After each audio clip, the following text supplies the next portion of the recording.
virus. One more thing. How much did Malawi make? 350 million. COVID-19 will do more damage than good. Together as one, we will kick out coronavirus. This message is from Stanbic IBTC. Business trends beyond the headlines. Business Express on Smooth 8.1 in association with Stanbic IBTC. Stanbic IBTC. It can be.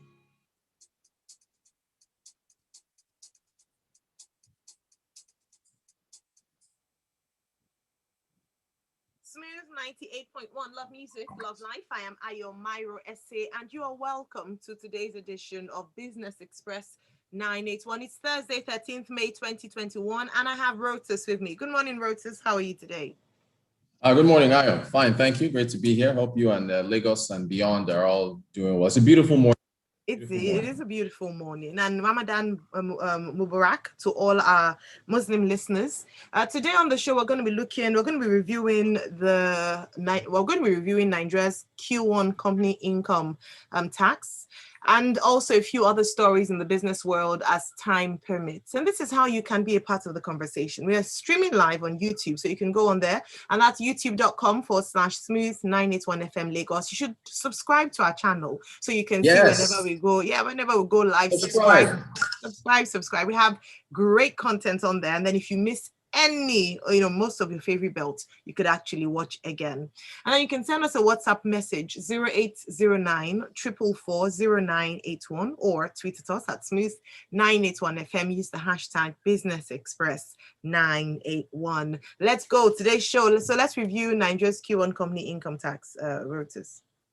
Yes, indeed. All right. So we saw an increase in the first quarter of this year. Income tax, of course, is income tax derived from companies doing business here in Nigeria. 392 billion was what we brought in the first quarter of this year. This was data from the Bureau of Statistics, the MBS, up from 200. It was about an increase of about 33%. Q4 2020, we brought in 295.7 billion. Q1 2020, we brought in 295.6. So on a quarter-on-quarter basis compared to the fourth quarter of 2020, and also year-on-year compared to the first quarter of 2021, we saw an increase in the region of about 32% or so. It does point to a recovery, or you can say that there's been a recovery in economic activity because companies, this is money that companies generate, and the country, essentially gets income tax from these companies. So essentially, it does point to a recovery. The sector that brought in the most amount of company income tax. Tell us. The brewery sector, which is interesting, Yes, I saw a headline on that. That's why I said, tell us, because so they face challenges with excise duties and so on and so forth. Headwinds as far as taxes are concerned. But 23.2 billion is what the brewery sector brought in. Professional services, I think inclusive of from telecoms in particular, brought in 18.1 billion naira. State ministries and parastatals, they brought in about 17.3 billion. So those are the highest CIT earners as far as the top end. On the bottom end, this is what's troubling. The lowest earners, textile and the garment industry, brought in just 13.4 million naira. There are people. How much do I make it? There are people who make more money. There are people who make more money. Okay, but that's on an annualized basis. So but even then, if you compare, there's some CEOs. If you look at, of course, 13 million in 3 months. What am I saying? There are people in Nigeria who earn more than what the entire textile garment industry paid in 1 quarter to the government. So 13.4 million naira, million. Naira, not dollars. The mining brought in 34 million. The mining sector, that's so low. It's sad. Right? Automobiles and assembly. This one shouldn't surprise anyone. That one brought in 73 million naira. Automobiles and is we understand the issues there. No, but hold on, Rotus. Yeah. Are you saying that that industry actually did better than the textile industry? Yeah, imagine. So the yeah, go ahead. Okay, the reason I'm saying this is because I know it's fashion is the end product. It's more in the value chain. It's more, it's almost the end of the value chain.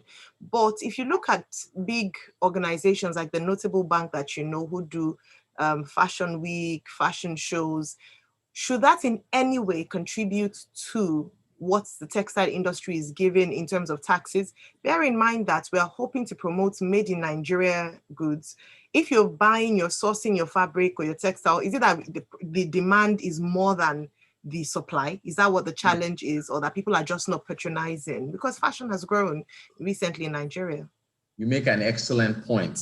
The problem is, are they paying taxes? This is company income tax. So this is bona fide companies can see when you drive by your car or walk past them with a logo and an address. How many people that, like, for instance, the guy who made this suits that I'm wearing or your lovely dress, how many of them are paying taxes? These guys are the fashion guys at their end of the value chain. They are mostly artisans. They are self-employed. I don't think they're paying taxes. And that is one of the pertinent points that you've brought up. Nigeria's tax collection has to be improved. Tax to GDP. What is our tax to GDP? 5%, 6% for Africa's largest economy. It's incredibly low. We only just increased VAT in the Finance Act from 5% to 7.5%. The VAT Q1, it kind of mirrored, although I don't think breweries was the highest when it came to VAT. Look it up again, but textiles was on the lower end. Yeah. Was on the lower end. Another sector when it came to VAT, looking at VAT collection. So, if there are times Ayo, when I want to go and buy like bole on the side of the road, or I go get a haircut, from a barber, and I think about asking them, "Come, are you paying taxes?"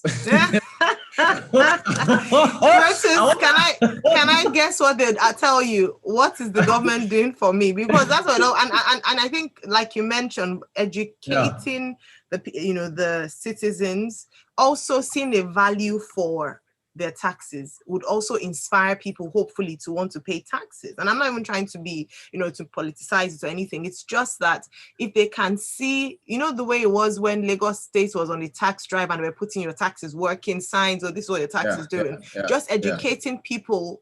Because people if you ask them person on the street, they think we are rich. I mean, we're mentioning millions of dollars recovered here. They don't want to agree that Nigeria is broke. So why should I add to people, taking the money? Like Lola from Agile said, yes, the fashion industry has grown, but the sector is still largely informal. So how can we formalize these sectors? Like you mentioned, the boli seller on the road, the woman who is sewing your ashrebi. You know how many weddings and events we do in a year? Exactly. And the sourcing of the fabrics, etc. Do they pay taxes? These are. So the thing is this is the interesting thing.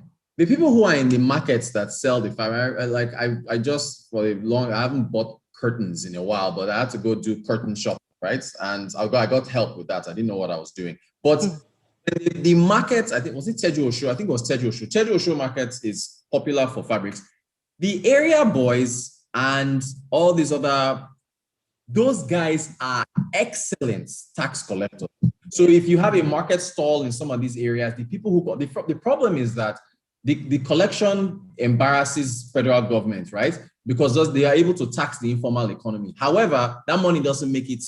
The money doesn't make it to the government. So it's a real irony. It's a dichotomy. Yeah. How, if you really go in depth, area boys and the people, the miscreants and so on, who go around collecting tax from all these people that are on the side of the road, in Lagos State especially, they are very good. Because they're on the ground, they will go to your stall, they will make sure you pay. But it's also to improve tax collections and formalize it, the government has to do better in terms of manpower and going out there and recognizing all these businesses. How difficult would it be to try and get a hold of an ashrebi seller or ashrebi soul who doesn't have a physical store and keeps her inventory in her home and just sews on demand? So, that's another thing. I was going to say that how many people run businesses, especially in the informal sector, the way business should be run. a number of them would not even know how much profit is coming in to know how much they should pay on tax, because they don't keep their books. They don't, like you mentioned, they even registered as a company. They use their personal bank accounts for transactions. So it will be that's why I talked about in terms of education. So education is not just, again, just talking about why tax is important. It's how to run businesses properly. When governments do this, it's not just for the benefit of the people, it's also, it impacts on taxes. So if you're running your business properly, you're paying tax, the government benefits. So that's why, in terms of, it's not just pumping money and saying we're helping, we need to also educate business owners how to run, especially SMEs, and that's what makes up majority of our business environment in Nigeria. Fantastic. I need to touch on one sector that is to you though. Please so go ahead. I won't mention them. I won't mention that. Should they be paying taxes? What do you think? They should be paying taxes. The argument is yes. Yeah.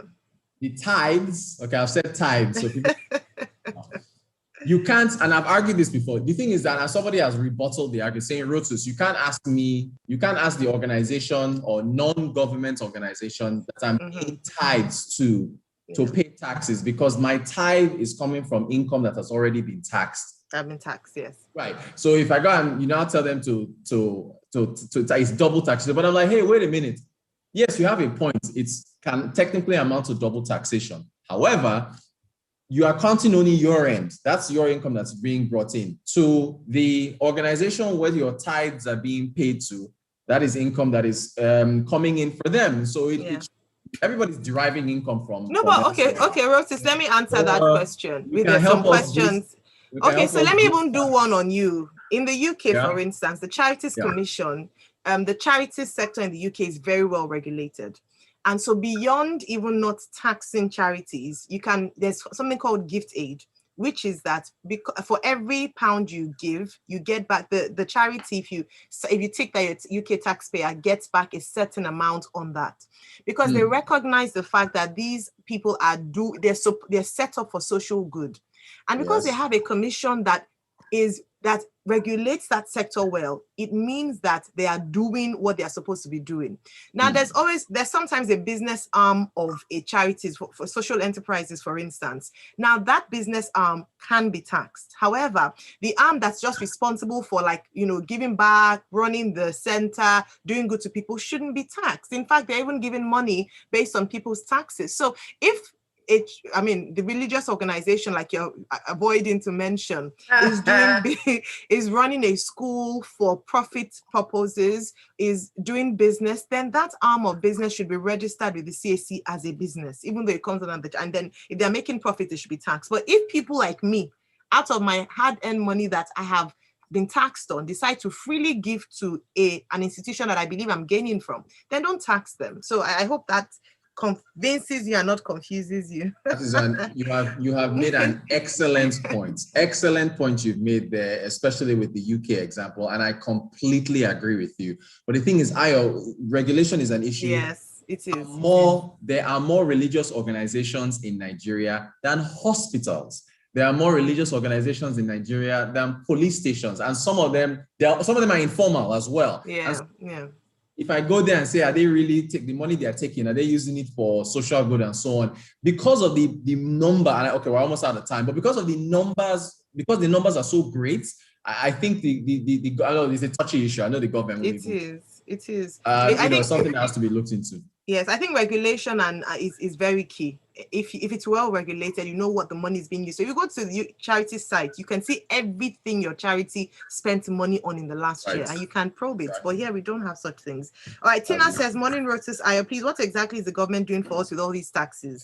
No roads, no schools, no healthcare, no social welfare. So yes, what are they doing? They increased PIT this year and I pay heavily, but no benefits for this. If I too could stop paying, I would, but I can't because I'm in paid employment. You see, maybe you should do a poll, Rotus, that if people are given the opportunity to choose whether to pay tax or not, based on what they're gaining, or not because they just want to be greedy. They'll end with this comment from Ogen Ochuko, who says, what do we expect from industries that are operating with an epileptic power supply? This was bingo. See? Hit the nail. That's a message. See? All the messages hit the nail on the head. Yeah. Fantastic. But that one, I was going to go make that point. Excellent point there. Excellent. All right. Thank you so much, Rotus. You can follow Rotus at Rot and Quote on Twitter and follow us at Smooth981FM. Use the hashtag BusinessExpress981. Don't forget to complete the feedback form. We really want to get your thoughts and opinions. It matters to us. We want to improve your listening experience and improve our services to you. So please go on to any of our social media platforms, WhatsApp story, Twitter handle, Instagram, and complete 2 minutes. You're done. And you'd be really helping us. Next up, we have, thank you, Rotus. Next up, we have Freshly Pressed 981. We bring you detailed analysis of today's national news headline stories. Ugo and Mr. C will be joining me. We have some interesting headlines. You can go onto our social media platforms to familiarize yourself with some of those headlines before we go live at 7:30. I'm Mairo-Ese. Thanks for listening to today's edition of Business Express 981. Trends beyond the headlines.